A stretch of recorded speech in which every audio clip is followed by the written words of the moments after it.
Hi guys! Update!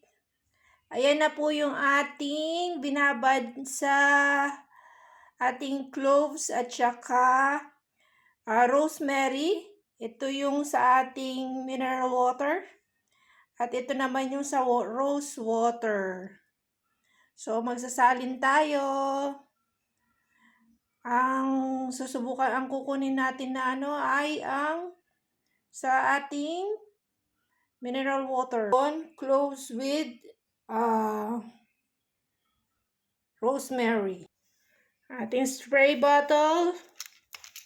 Then, kuha lang tayo ng ating yung water lang kukunin natin. Kayo nang bahala paano nyo i-strain yan. Para ako ganyan lang. Huwag nyo nang i-refill. Gawa na lang kayo ulit hanggang sa maubos lang to. Yan ang gagamitin natin. Ito ang ginagamit kong toner at saka sa aking buhok.